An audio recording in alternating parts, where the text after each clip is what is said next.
राजस्थान में पिछले कई दिनों से चुनावी मौसम चल रहा है। पहले पंचायत चुनाव और अब निकाय चुनाव। पंचायत चुनाव की जीत के बाद उत्साहित दिख रही भाजपा को निकाय चुनाव में बड़ा धक्का लगा है। इस चुनाव में प्रदेश के कई जिलों से भाजपा के किले तक ढह गए। अब निकाय चुनाव को लेकर प्रदेश की राजनीति में गर्म मिजाजी देखी जा रही है। निकाय चेयरमैन पद के परिणाम कांग्रेस के पक्ष में आने के साथ ही आरोप प्रत्यारोप का दौर शुरू हो गया है। बीजेपी प्रदेशाध्यक्ष डॉक्टर सतीश पूनिया ने निकाय चुनाव में चेयरमैन पदों को लेकर कांग्रेस पर सरकारी मशीनरी के दुरुपयोग, लोगों को मुकदमों की धमकी देने और पुलिस प्रशासन से डराने धमकाने के आरोप लगाए हैं। पूनिया ने कहा कि कांग्रेस निकाय चुनाव में निर्दलियों के भरोसे अपनी इज्जत बचाने में कामयाब हुई है। बाकी फिर भी कांग्रेस ने पंचायत राज में भी वोट प्रतिशत में हमने ज्यादा लिए हैं और नगर निकाय में तो हमारे उनके 24% में वो निपट के रह गए। भाजपा प्रदेशाध्यक्ष डॉक्टर पूनिया ने कहा कि पंचायती राज चुनाव में भी सरकार ने पुलिस प्रशासन का दुरुपयोग किया था। इसके बावजूद किसान और युवाओं ने कांग्रेस सरकार को सबक सिखाया और भाजपा को शानदार जीत का आशीर्वाद दिया। पूनिया का तर्क है कि प्रदेश में अब कांग्रेस की स्थिति गांव और शहर सभी जगह कमजोर हो चुकी है।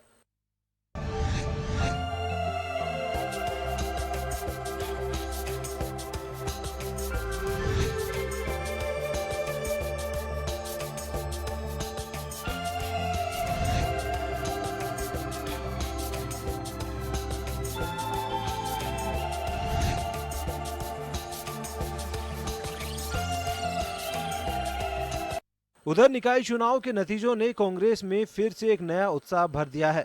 मुख्यमंत्री से लेकर पीसीसी अध्यक्ष और तमाम मंत्रियों ने इस चुनाव में बेहतरीन वापसी करने पर पार्टी कार्यकर्ताओं को बधाई दी है। जनता ने बेहतर जो 2 साल का कार्यकाल था उसके ऊपर भी मोहर लगाई है और कार्यकर्ताओं ने बहुत मेहनत की और सरकार की जो भी योजनाएं थी उनको अंतिम छोर तक पहुंचाने का काम किया, जिसके कारण से कांग्रेस को बेहतर परिणाम मिले।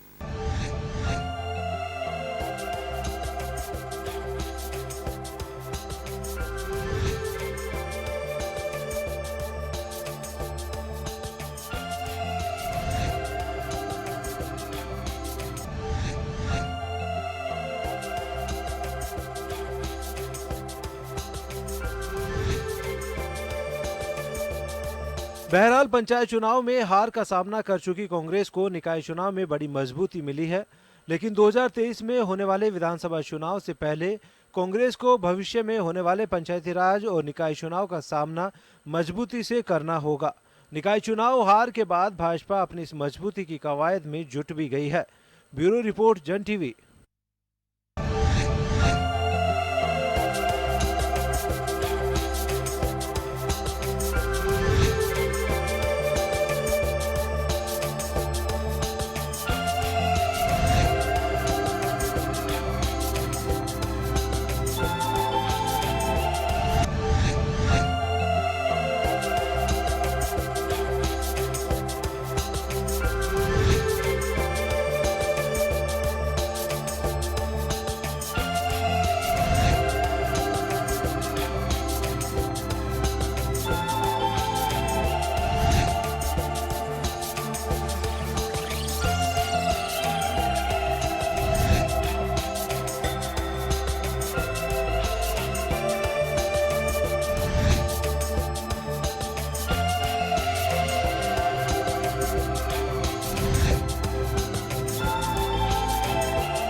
नमस्कार जेंटलमैन, स्वागत है आपका। मैं हूं योगेंद्र, आप देख रहे हैं खास खबर। खास खबर में हम बात करेंगे राजस्थान के निकाय चुनाव की। निकाय चुनाव जो सेकंड फेज था, निगम चुनाव के बाद अभी 50 स्थानीय निकायों में चुनाव रहा, लेकिन कांग्रेस के इसमें बल्ले बल्ले कह सकते हैं।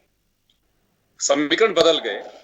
जब सत्ता में 2015 में भाजपा थी तो इन्हीं 50 निकाय में 34 पे भाजपा काबिज हुई थी, लेकिन अब 22 जगह निर्दलीयों के संयोग से अब कांग्रेस 36 पे कब्जा कर लिया है।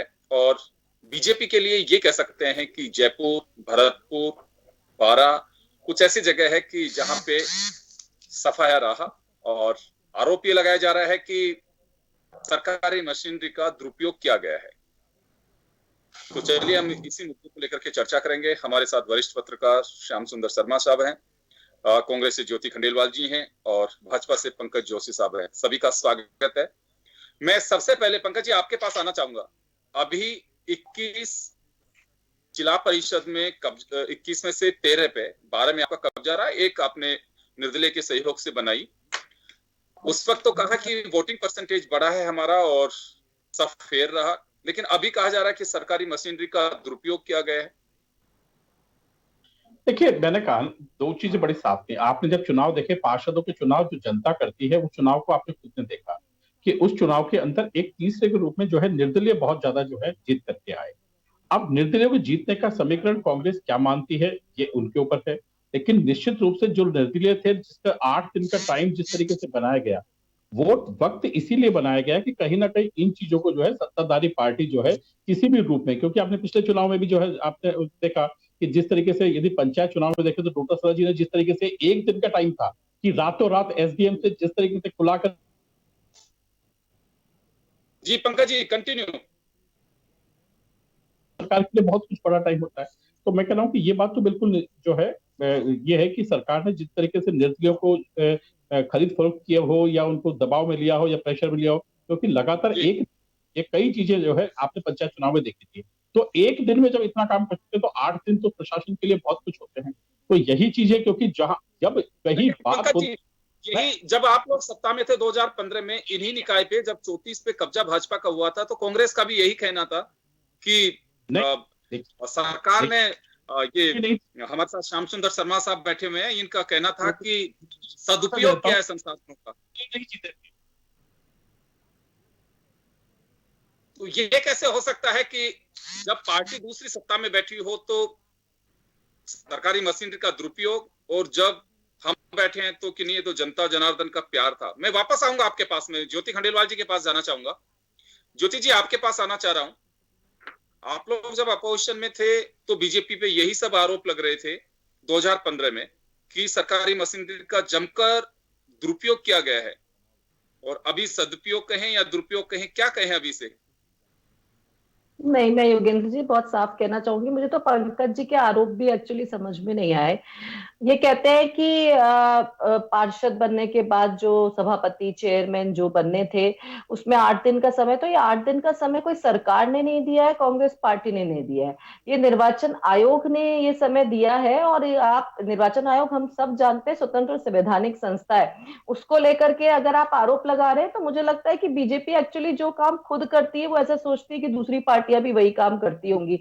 बीजेपी संवैधानिक संस्थाओं को खत्म करने का काम करती है, कांग्रेस ऐसा कुछ काम नहीं करती। तो पहले तो यही आरोप बड़ा गलत है कि 8 दिन का समय लिया गया। अरे भाई, लिया कांग्रेस ने नहीं लिया है समय, निर्वाचन आयोग ने दोनों के लिए ये समय तय किया था और इसमें दोनों ही पार्टियों के लिए ये समय था। दूसरी बात, अगर खरीद फरोख्त की बात करते तो उसके लिए भी मैं यही कहना चाहूंगी कि बीजेपी की नीति और नियत ये रहती है कि वो कैसे चुनी हुई सरकारों को गिराने का काम करे, कैसे वो विधायकों को, जिस तरीके से हमने देखा बहुत सारे स्टेट्स में, हम बार बार उन सब बातों को नहीं दोहराएंगे, लेकिन जिस तरह से देखा है तो इसलिए उन्हें लगता है कि इस तरह की नीति और नियत है। लेकिन स्पष्ट तौर पर कोरोना जैसी महामारी के समय पे राजस्थान की सरकार ने माननीय मुख्यमंत्री अशोक गहलोत जी के नेतृत्व में जिस तरीके से काम किया है, लोगों को राहत देने का काम किया है।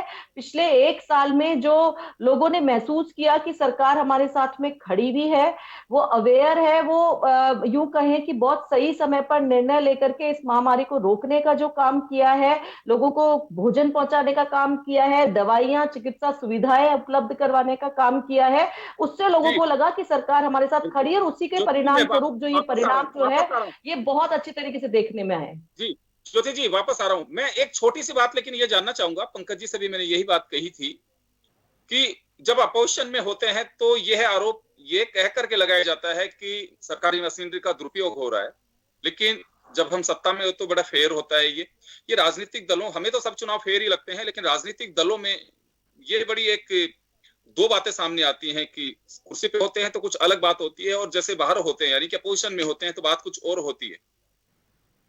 नहीं, मैं यूं कहना चाहूंगी पंकज, योगेंद्र जी, जिसमें आप साफ तौर पे देखिए, बीजेपी को इस बात को अगर वो इस तरीके से लेते हैं तो ये उनके लिए ही गलत है। उनको बल्कि आत्मचिंतन करना चाहिए, आत्ममंथन करना चाहिए, क्योंकि वो शहरी क्षेत्र होते थे, वहां पर बीजेपी अपने आप को मजबूत मानती थी, लेकिन इस बार उनके हालात ऐसे रहे हैं जहां पर कांग्रेस ने बहुत अच्छी तरीके से जीत दर्ज की। तो अगर आप नहीं करते तो ये आपके लिए नुकसानदायक है, हमारे लिए फायदे की बात है। आप यही मानते रहिए कि सरकारी साधनों का दुरुपयोग किया गया, अपने अंदर क्यों जनता ने आपको नकारा। जी, मैं श्याम जी के पास जाना चाहूंगा। सर, आपके पास आना चाह रहा हूं। एक बात मैं जानना चाहूंगा, ये बड़ी बात आ रही है, कुछ दिन पहले जब 21 में से 13 जिला परिषद पर कब्जा किया था बीजेपी ने, गुलाब चंद जी कटारिया साहब का, कई लोगों का मैंने बयान देखा उस दरमियान, तो ये बात सामने आई थी कि केवल बीजेपी को अर्बन बेल्ट की पार्टी मान के चल रहे थे, रूरल में भी आज भी हमारा कब्जा है और रूरल में और ज्यादा बढ़ रहे हैं हम। अर्बन में तो है ही, रूरल में भी बढ़ रहे हैं। तो यहाँ क्या ये मान के चले कि कांग्रेस का वोट अर्बन में डाइवर्ट हो रहा है और बीजेपी का कन्वर्ट हो रहा है रूरल में, ऐसा कह सकते हैं? क्या इत्तेफाक है कि ये तो कुछ स्थितियां बन गई और बहुत ही लोकल बेस्ड इलेक्शन होता है, उसके परिणाम कुछ ऐसे ही आ सकते हैं? कैसे देखे जाए इसे? देखिए योगेंद्र जी, सबसे बड़ा दुर्भाग्य ये था कि आज जिस तरह से शहरी निकायों में निर्दलीय जीत के आए, दोनों पार्टियों के लिए बहुत चिंता का विषय। उस दिन भी मैंने कहा था पंकज जी को कि देखिए क्या कि आपके प्रति न कांग्रेस के प्रति विश्वास नहीं है लोगों में। अब क्योंकि निर्दलीय इतने तादाद में जीते तो निश्चित रूप से साधनों का सदुपयोग सरकार करती है, हर सरकार करती है। जब पंकज जी सरकार में थे तो ये करते थे, अब वो सरकार है तो करेगी। और उनको विश्वास होता है निर्दलियों को कि अगर हम सत्ता की तरफ रहेंगे तो हमको हमारे काम भी होंगे और कुछ चीज भी मिलेगी। ये बात हकीकत सही है। अब देखिएगा कि जिस प्रकार से पूरी तरह से बहुमत तो था ही नहीं, अब आप 36 पे अगर जीत के आ जाओ, आप जिस तरह से जोड़ तोड़ करके 50 में से, तो आप देखिएगा निर्दलियों को निश्चित रूप से देखिए कोटपुतली हुआ या बाकी जगह, कई जगह पे मैंने देखा जहां पर कि ना तो बीजेपी जीती ना कांग्रेस जीती। अब वहां पर समर्थित आ गए लोग और जीत गए। आज भी जिस तरह से मैं देख रहा था, एक 6 मंत्री आज कह रहे हैं कि हम तो अपने यहाँ जिता के लाए हैं, सही बात है। और इनके विधायक भी जिता के लाए हैं, लेकिन 6 विधायक फिर भी पिछड़ गए इस चुनाव में। वो अपने यहाँ सरकार नहीं बना पाए, वहाँ लोकल स्तर पे नहीं जिता पाए। अब इनके देखिएगा, चोबू की बात करें, वहां जीती है ना बीजेपी। आप कैसे लगा रहे हो आरोप? अगर वहां का विधायक आपका सक्रिय है, वहां पार्टी के लोग सक्रिय हैं, तो आप जिता के लाए हो ना। आप ये कैसे कह रहे हो? आपके, क्योंकि जब आपके पक्ष में जाती है बात तो आप ये नहीं कहते हो सदनों का दुरुपयोग हुआ। जिला परिषद के चुनाव हुए थे, जब आपने नहीं कहा, जब आपके पार्टी के हाईकमान तक ने कहा कि हम तो देखिए पूरे वर्चस्व के साथ आ गए और 2/3 बहुमत के आधार पर हम विधानसभा चुनाव जीत जाएंगे, आपके प्रभारी ने आते ही ये कहा। जब आप पिछड़ जाते हो, पीछे चले जाते हो, तो ये सब चीजें याद आती है बाद में कि देखिए सरकार ने साधनों का दुरुपयोग कर लिया। तो निश्चित रूप से करिए कि पार्टी में जिस प्रकार का कांग्रेस का संगठन नहीं था, तो ये इस तरह से, क्योंकि पिछड़े से ही इन्होंने माना कि संगठन होता तो ये स्थिति नहीं होती कांग्रेस की, जिस प्रकार से कि कांग्रेस को भी नकारा लोगों ने। और जो गंभीर समस्या के यही है कि आप संगठन को बनाइए, आपने नियुक्तियां कीजिए। मैं बार बार कहता हूं मुख्यमंत्री जी को भी, जिससे कि आपकी सक्रियता। मैं वापस लौट रहा हूं आपके पास में। पंकज जी, मैं एक बात जानना चाहूंगा यहाँ पे, आपको बहुत अच्छे से ध्यान होगा कि जैसे ही जिला परिषद के चुनाव हुए थे, प्रकाश जावड़ेकर साहब, गजेंद्र सिंह जी शेखावत साहब, अमित शाह साहब ने भी जिक्र किया कि किसान आंदोलन को लोगों ने खारिज किया है और जो फार्मिंग बिल लेकर के आई है गवर्नमेंट, उसे सपोर्ट किया जा रहा है, लेकिन अब इस चुनाव परिणाम से क्या कहें कि इसे खारिज कर रहे हैं। देखिए योगेंद्र जी, मैं आपको दो चीज पे बताता हूँ। आप बहुत देखिए, आप खुद जो है एक मीडिया में है और आपने खुद ने देखा कि जो परिवर्तन किए गए, वार्डों के परिवर्तन किए गए, वो जो है शहरी निकायों में किए गए, ग्रामीण निकायों में नहीं किए गए। पहली बात, जो अभी जो बेसिकली सरकार आने के बाद जो अभी ज्योति जी कह रही थी कि ये तो चुनाव आयोग निष्पक्ष है। अरे भाई, चुनाव आयोग निष्पक्ष होता तो जो है पंचायतों में तो 8 दिन का टाइम नहीं दिया। क्या जिला प्रमुख और मेयर को तोल के रखते हैं क्या कि जिला प्रमुख थोड़ा हल्का रहता है और मेयर थोड़ा भारी रहता है, तो उसको 8 दिन चाहिए, उसको 1 दिन चाहिए? मैं ये कह रहा हूं कि जब एक ही जांच जब होती है, तो मैं कह रहा हूं एक ही जब सत्ता वो कराती है, चुनाव कराती है, चुनाव आयोग के सामने रखी है अपनी बात। एक मिनट मैं वही आ रहा हूं। जब 73 और 74वां अमेंडमेंट लेके आते हैं तो बेसिकली दोनों के लिए बराबर लेके आते हैं, दोनों ही निकाय, क्योंकि ग्रामीण के अंदर जो है पंचायत निकाय है और शहरों के लिए शहरी निकाय है। ये तीसरी सरकार है जो फंडामेंटली अंदर जो है बनाई गई है। इनमें कोई फर्क तो है नहीं कि गांव में कोई फर्क है, शहर में कोई फर्क है।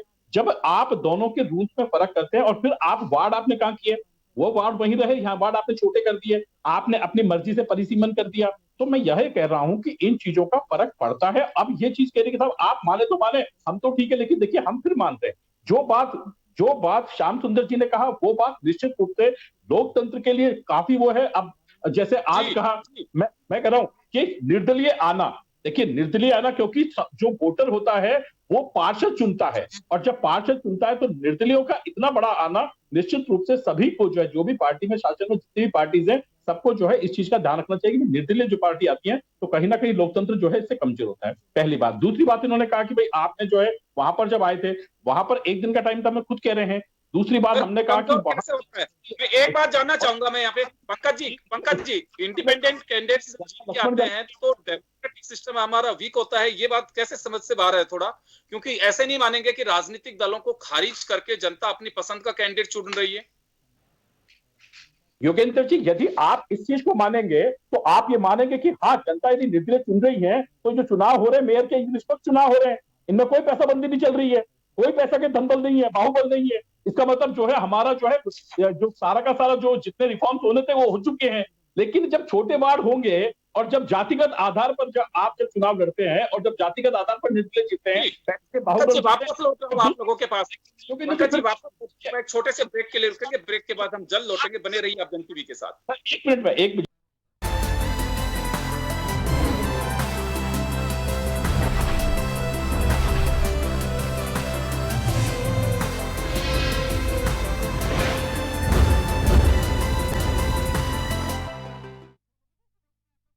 इतना लेट करते हैं को पिछली बार बीजेपी ने ब्रेक के बाद एक बार फिर आपका स्वागत है। आप देख रहे हैं खास खबर और हम बात कर रहे हैं राजस्थान में 50 निकाय में चुनाव हुए और उसके परिणाम को लेकर के। पंकज जी, अभी आपने बताया कि सरकारी मशीनरी का भी जिक्र किया, वार्ड अपने अनुसार बनवा लिए कमीशन से, ये सारी बातें की। चलिए मैं अभी ज्योति जी के पास जाना चाहूंगा। ज्योति जी, ये सवाल लगातार बीजेपी उठा रही है, जब निगम जयपुर, जोधपुर और कोटा इनका डिवीजन किया और 2-2 निगम बना दिए, तब भी यह बात सामने आई थी निकल करके कि अपने हिसाब से तमाम बीजेपी नेताओं ने आरोप लगाए थे कि कॉन्स्टिट्यूएंसी वाइज इस तरह से उनको शामिल किया है कि जिसके लिहाज से कह सकते हैं कि अपने हिसाब से वार्ड छोटे कर दिए जिसकी कोई जरूरत नहीं थी। अभी भी पंकज जी का आरोप यही है कि वार्ड जिस तरह से बनाए गए हैं उसे देखते हुए कांग्रेस से अपने मुताबिक बना लिया, समय जो है वो दे दिया। पहले ये रहता था कि इलेक्शन हुए उसके अगले दिन चुनाव होता था और उसके नेक्स्ट डे जो भी डिप्टी मेयर, सभापति या जो भी बनाना होता था, ये प्रक्रिया थी। लेकिन 8 से 10 दिन का जो टाइम रखा है अभी इसमें, उसको लेकर के सरकार अपने मंसूबों में कामयाब होने के लिए पहले से इस तरह की तैयारी कर रही थी।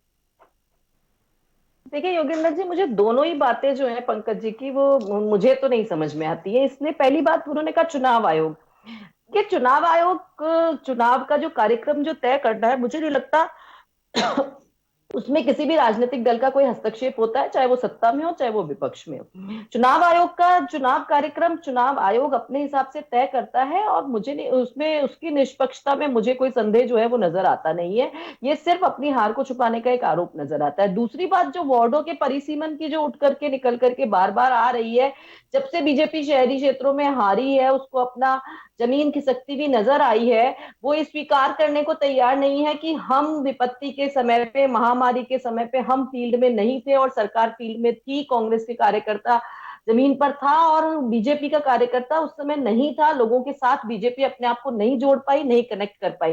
लेकिन जहां तक परिसीमन की बात है, उसके लिए भी परिसीमन में आपत्तियां मांगी गई हैं। परिसीमन कोई एक दिन में नहीं हो गया है, उसमें आपत्तियां भी मांगी गई हैं, आपत्तियों का निस्तारण भी किया गया। अगर कहीं भी कोई भी अगर आपको कोई और आपत्ति दर्ज करवानी थी तो करवानी चाहिए थी। ये एक प्रोसीजर होता है, इस प्रोसीजर को में एक पारदर्शिता होती है और उस पारदर्शिता के हिसाब से सभी अपने अपने अनुसार जो है वो आपत्ति दर्ज करवा सकते हैं। अब अगर या तो आपने समय पर आपत्ति दर्ज नहीं करवा रहे, आप समय पर चेत नहीं रहे, जो राजनीतिक दृष्टि से मुझे लगता है कि किसी भी पार्टी को जो विपक्ष में रहती है उसे जागरूक रहना चाहिए। और अगर आप आपत्ति दर्ज करा करके अपनी बात को उसको निस्तारित, अगर आप उसका पक्ष नहीं रख पा रहे तो भी आपकी कमजोरी है। तो मुझे नहीं लगता दोनों ही बातें जो है वो कहीं भी खरी उतरती है।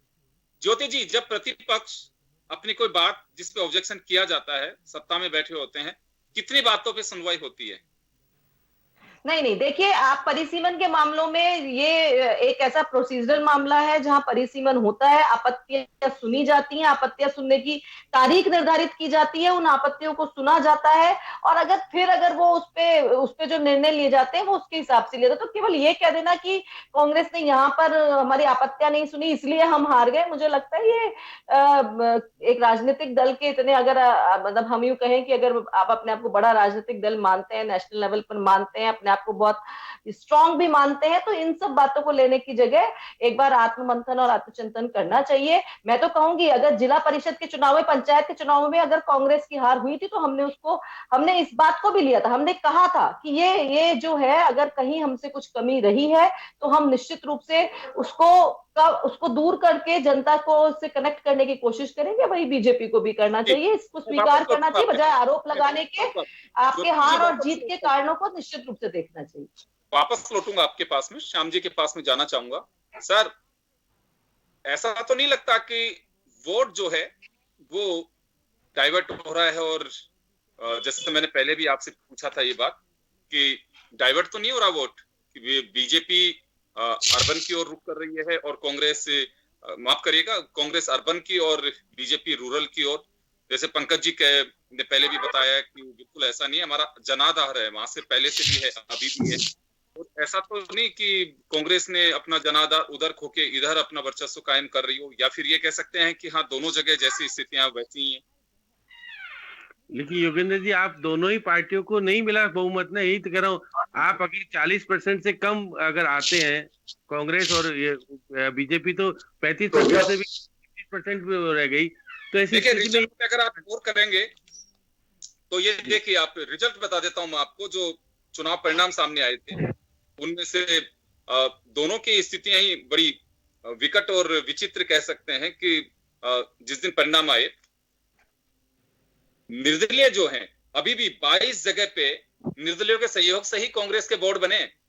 ये हम नहीं कह सकते अभी कि हाँ, कांग्रेस अपने दम पर पूरी तरह से बना करके आई हो। मात्र 15 और 4, 31 पे इंडिपेंडेंट थे, 15 पे कांग्रेस और 4 पे बीजेपी। अगर यूं कहें तो दोनों ही प्लस रही हैं, ये भी मान के चल सकते हैं। कांग्रेस 4 मेजोरिटी के साथ में 8+ कह सकते हैं।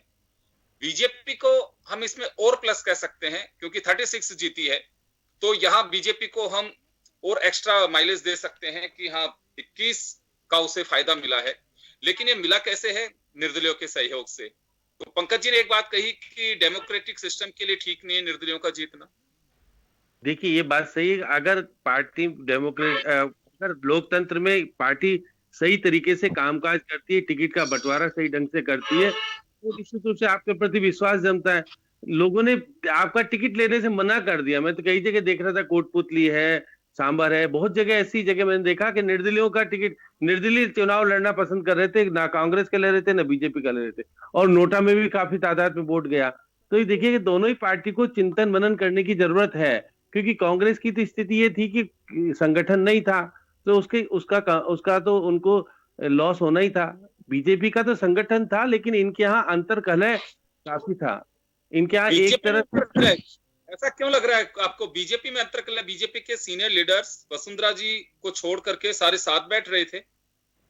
देखिएगा कि जिस प्रकार से बैठ रहे थे, लेकिन जिस तरह से आपने जिला परिषदों में भी देखा, जब जिला प्रमुख के चुनाव हो रहे थे क्या स्थिति बनी, इनके लोग इनको धोखा दे गए और कांग्रेस के बन के निर्दलीय बन के और कांग्रेस की सदस्यता ले ली। तो निश्चित रूप से होता है सब जगह। अब देखिए नई नगर पालिका बनी, अभी सीमांकन की बात बार बार कह रहे हैं पंकज जी, ये तो कोर्ट में गए थे, हाई कोर्ट में मना कर दिया। हाई कोर्ट ने कहा कि सरकार को अधिकार होता है, जब आप थे आपने सीमांकन किया तो आपके ऊपर आरोप लगा था, तो आप नहीं मान रहे थे। अब कांग्रेस ने किया तो आप कांग्रेस के ऊपर आरोप लगा रहे हो, क्योंकि सीमांकन करने का अधिकार है सरकार को, तो कर रही है। आप भी चुनाव लड़े हो, ये भी चुनाव लड़े, आपने पहली बार मुस्लिम कैंडिडेट को उतारा था जयपुर में, जब आप नहीं कह रहे थे। ये तो है ना सारी बातें, लोकतंत्र में जो कुछ हो रहा है सामने हो रहा हो। क्योंकि आप देखिए राज्य निर्वाचन आयोग के अध्यक्ष तो वसुंधरा जी ने बनाया था, पीएस मेहरा को वही है। अगर वो आप कहना नहीं मान रहे तो वो तो अलग बात है, इसका मतलब निष्पक्षता है। आप किस प्रकार सरकार के ऊपर आरोप लगा देने से काम नहीं चलता। आप बताइए कि हम ये नहीं कह सकते पंकज जी, श्याम जी, ये ऐसे नहीं कह सकते कि हमारे यहाँ पे अभी भी ट्रांसपेरेंसी जो है वो बिल्कुल कह सकते हैं कि बिल्कुल पूरी तरह से एक निष्पक्ष तरीके से फ्री फेयर इलेक्शन जो कह सकते हैं जिसे, उस तरह से मान के चल सकते हैं कि मिस्टर मेहरा किसी के भी प्रेशर में नहीं आए और जो बिल्कुल उनको लगता था उसी तरह से काम किया उन्होंने। देखिए अभी भी तो बाकी है, 12 जिला परिषद के चुनाव होने, गुर्जर बाहुल्य है, तो आप कांग्रेस को तो चुनौती अब मिलने वाली है आने वाले समय में। इसके अलावा आप देखिएगा कि 90 शहरी निकाय के चुनाव होने, नगर निगम का अजमेर का चुनाव होना है पंकज जी। अभी तो आपको ये तो बहुत छोटे स्तर का चुनाव था, जो कि नए, इसमें तो बहुत 9 तो नई बनी थी नगर पालिकाएं, कन्वर्ट हुई थी। तो ऐसी स्थिति में क्योंकि निर्दलीय जो विधायक है, देखिए बलजीत सिंह ने कांग्रेस का समर्थन किया, आप इनका वो तो इनके थे, वो तो आपके वहां से आते हैं, आलोक तो बेनीवाल तो इन्हीं के थे, नहीं दिया टिकट तो भी इनका समर्थन किया। तो 3 तो निर्दलीयों ने इनका सभा जो पार्षद जो आपके विधायक उन्होंने सबका। आप देखिए राम जी, वापस आ रहा हूं सर, मैं वापस आ रहा हूं आपके पास में, पंकज जी आपके पास आना चाहूंगा एक बार मैं। अभी श्याम जी को आपने सुना, उन्होंने एक जिक्र किया है कि फूट जो थी भाजपा में, कांग्रेस में संगठन उस तरह से संगठित नहीं था, बना हुआ नहीं था, उसका नुकसान बता रहे हैं, जिसकी वजह से निर्दलीय जीते। आपके यहाँ पे कहा जा रहा है कि गुटबाजी थी, बिखरी हुई थी बीजेपी, आपसे टकराव थे, उसकी वजह से बीजेपी को इसका सामना करना पड़ा। नहीं देखिए, मैं 2 बातों पहले आपके बात का जवाब दूं, उससे पहले मैं एक जवाब जो है ज्योति जी का दे दूं। उन्होंने कहा कि कोरोना काल में हमने अच्छा काम किया। अब कोरोना काल में बाहर कितना काम किया है तो मुझे ध्यान नहीं है, लेकिन जयपुर में यदि ग्रेटर के अंदर आपने कोरोना काल में काम नहीं किया और यदि आपने वहां काम किया तो हम लगातार ही आपसे कह रहे हैं। इसमें तो आप हमारी बात मान लीजिए भाई, आपका ग्रेटर के अंदर यदि कोरोना काल में काम किया होता तो ग्रेटर में क्या स्थिति हो गई थी भाई, वहां क्या परेशानी हो गई थी? ग्रेटर में तो आप चुनाव हार गए ना, और क्या नहीं किया आपने। मैं कह रहा हूं आपने क्या नहीं किया, मैं तो कहना नहीं चाहिए, लेकिन आप कह रहा हूं, इसीलिए कह रहा हूं कि आप ये चीज सोचे हैं कि यदि काम किया होता, राजधानी के अंदर सब कुछ बैठे होते, तो ग्रेटर में ऐसी स्थिति थोड़ी होती आपकी, जो स्थितियां आपने देखी खुद ने। अब दूसरी बात आपने कहा कि जो फूट है हमारे यहाँ ये है, मैं आपको फिर कह रहा हूं कि भाई ये फूट थी तो फिर पंचायतों में एकदम क्या कोई एकदम कोई टूट गया क्या? कोई ऐसा था जो एकदम आ गई एकदम नहीं हुई? लेकिन हाँ ये बात जरूर है, हमने आपको दोनों ही चीजों को कहा। जो बातें मैंने आपको कहा कि जो उन्होंने कहा कि भाई चुनाव आयोग तो आपने बनाया था, ही बनाया था। देखिए चुनाव आयोग के अंदर चुनाव का जब घोषणा करते हैं चुनाव कैसे कैसे होंगे, तो उसमें सरकार की राय ली जाती है, क्योंकि मशीनरी जो होती है उसको सरकार को प्रोवाइड करानी होती है, सरकार के हिसाब से की जाती है। और सरकार का यदि ये नहीं मानती है तो मैं आपको बता दूंगा। दूसरी बात आपको कह रहा हूँ, दूसरी बात आपने कहा कि बीजेपी में फूट थी, इस वजह से बीजेपी को नुकसान हुआ। मैं उसमें छोटा सा चाहूंगा, समय कम है, देखिए यहाँ ये जानना चाहूंगा आपसे। देखिए मैं कह रहा हूँ बीजेपी में फूट थी, बिखराव था, उसकी वजह से फायदा कांग्रेस को कोई फूट नहीं थी। मिला। देखिए बीजेपी में कोई फूट नहीं थी, और जो रिजल्ट्स आए हैं, हमने कहा कि कुछ कारण जो थे वो तो सरकार के कारण थे ही थे, लेकिन फिर भी जो रिजल्ट्स थे उन रिजल्टों में जहां जहां कुछ दिक्कतें आई हैं, उन रिजल्टों में हम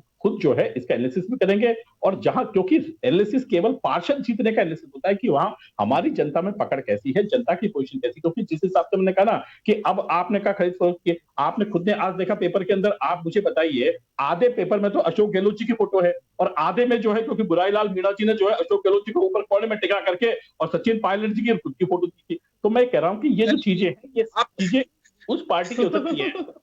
आप इसी उत्तर से संतुष्ट हो रहे हैं। चलिए मैं लौटूंगा, मैं ज्योति जी आपके पास आना चाहूंगा। अगर कांग्रेस अपनी कार्यकारिणी बना चुकी होती, संगठन को वापस काम पे लगा चुके होते, तो शायद ये रिजल्ट नहीं आते, क्योंकि निर्दलीय अभी भी आप पे भारी थे।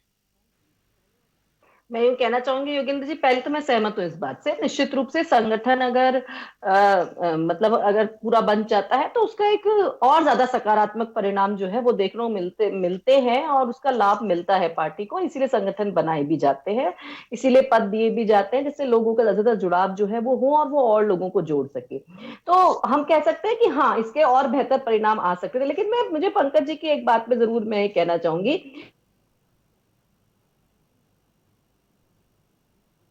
बहुत अच्छा काम कर रहे हैं, तो क्या सारे के सारे 100% सांसद जीत करके आ जाते हैं क्या?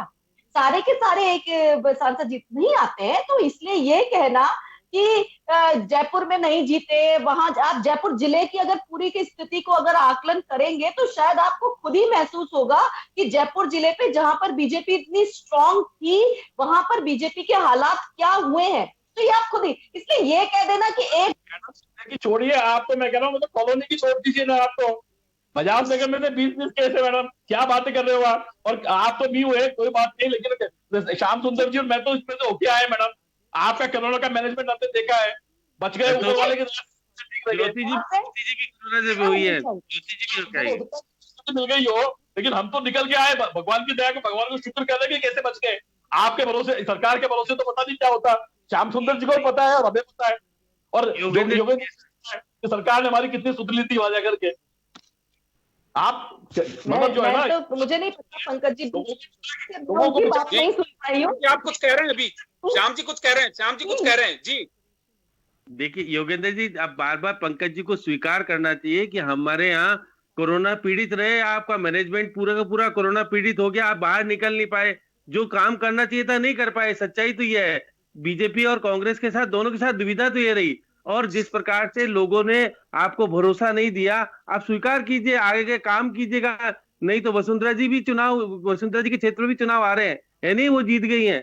इसलिए निश्चित रूप से स्वीकार करना चाहिए, जब कमियां रह गई उसको देखिएगा। नहीं तो आने वाला जो चुनाव है, 12 अभी जिला परिषद और होने हैं और उसके बाद 90 शहरी निकाय के चुनाव और होने हैं। तो आप एक कह करके बताइए, निर्दलीय फिर जीत के आए तो फिर चुनौती देंगे आपको। और ये जो विधानसभा में आपके लिए कारगर होते हैं, इनको विधानसभा में लोग वोट दिलाने का करते हैं।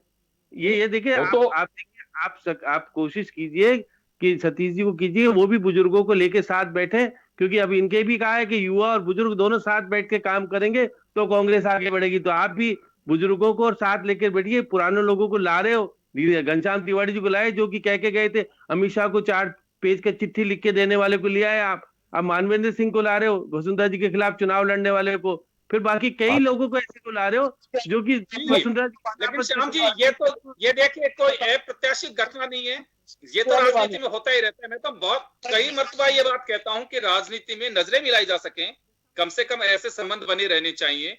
प्रतिस्पर्धा हो लेकिन प्रतिशोध नहीं होना चाहिए। अगर कभी भी एक जाजम पे बैठे तो कम से कम हम आराम से नजर मिला सकें, उस स्थिति में आना चाहिए। एक कट्टर दुश्मन की तरह नहीं, एक ये कह सकते हैं कि राजनीति में विरोधी हैं।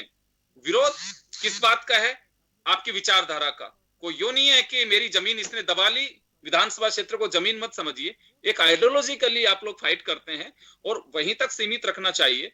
इलेक्शन एक परंपरा है हमारे यहाँ, डेमोक्रेटिक सिस्टम है हमारा, उसमें होने चाहिए और एक स्वस्थ और एक स्वच्छ वातावरण बना रहे राजनीति का। मुझे लगता है कि इस उम्मीद पे हम सब लोगों को उतरना भी चाहिए। लेकिन अभी जो मैं चर्चा कर रहा हूं उसमें निकल करके ये आती है, बेशक कहा कुछ भी जाए, लेकिन बीजेपी को भी और कांग्रेस दोनों को आत्मचिंतन करने की आवश्यकता है कि आखिर इंडिपेंडेंट जीत के आ रहे हमसे ज्यादा। अगर यही बाजी अगर कुछ दाएं बाएं होती, ये बात सही है कि जब सत्ता में होते हैं तो अपरेंट होता है आपका हर परिस्थिति, एडमिनिस्ट्रेशन, सारी चीजें, सॉफ्ट कॉर्नर होता है, जो जीत करके आता है उसको लगता है कि चले मेरे क्षेत्र में काम होंगे, एक कुछ ना कुछ सॉफ्ट कॉर्नर होता है, हम मानव स्वभाव है हमारा, और मैं इसे लालच नहीं कहूंगा, तो उसका बेनिफिट सत्ता पक्ष को भी मिलता है। तो पंकज जी और ज्योति जी, आत्मचिंतन की आवश्यकता है मुझे जो लगता है, और वो करना भी चाहिए राजनीतिक दलों को, बेशक विफल हो चाहे सफल हो, उस पर एक विश्लेषण जरूर होना चाहिए। अगर नहीं होगा और हम ये दम भरते रहेंगे कि नहीं कुछ नहीं, हम जीत करके आगे विधानसभा चुनाव में देखेंगे, ऐसा नहीं होना चाहिए। ग्रास रूट से लेकर के मेंबर ऑफ पार्लियामेंट तक आपकी मजबूती हो, कोई भी राजनीतिक दल हो, उस इलेक्शन को वैसे ही लेना चाहिए। बहुत बहुत शुक्रिया आप सभी का। खास खबर में इतना ही, दीजिए इजाजत, नमस्कार।